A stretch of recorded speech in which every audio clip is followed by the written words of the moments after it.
Today we read Matthew chapter 19 verses 23 to 30, and the church remembers Columba, Abbot of Iona. Columba was one of those who left everything and followed Jesus. He lived in the early 7th century. His nickname, delightfully, means Dove of the Church.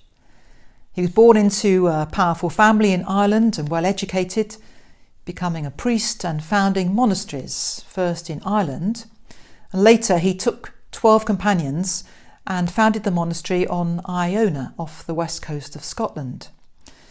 That became an influential centre for Christianity in the north, evangelising in Scotland and northern England. Columba reputedly slept on hard rock with a stone for a pillow, so we could really say he had left everything in his service of Christ. Iona today is still known for its abbey and its community. Maybe some of you have been there. It's a place of pilgrimage, and since its revival in the 1930s, it's received visitors and pilgrims from all over the world in numbers each summer.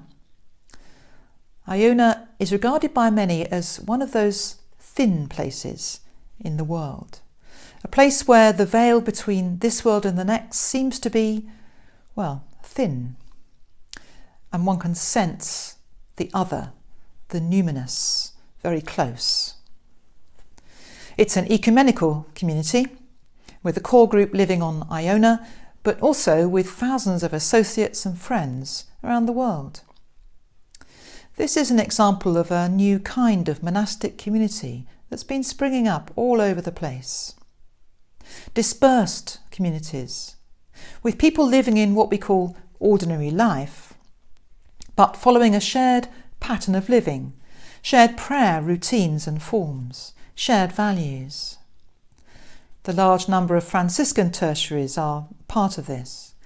Another example is the Northumbria community linked to the island of Lindisfarne. They describe themselves as Church Without Walls, and their book of Celtic daily prayer is full of beautiful prayers and meditations for use at home in the family.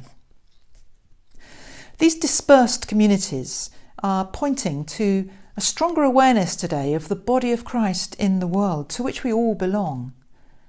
And as we're now all dispersed and unable to gather properly for worship, we're exploring how to be church in ways that are less familiar. How to pray with others online or on the phone. How church can exist in virtual reality. This should not really be too much of a stretch for our imaginations, since we're already familiar with the concept of an invisible spiritual world. The people of God have often been dispersed through history for a variety of reasons. We love to gather, whether in our local church or at places of pilgrimage.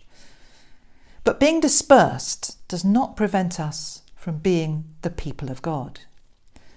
The body of Christ may be broken, but then it always has been. That's why it came into the world.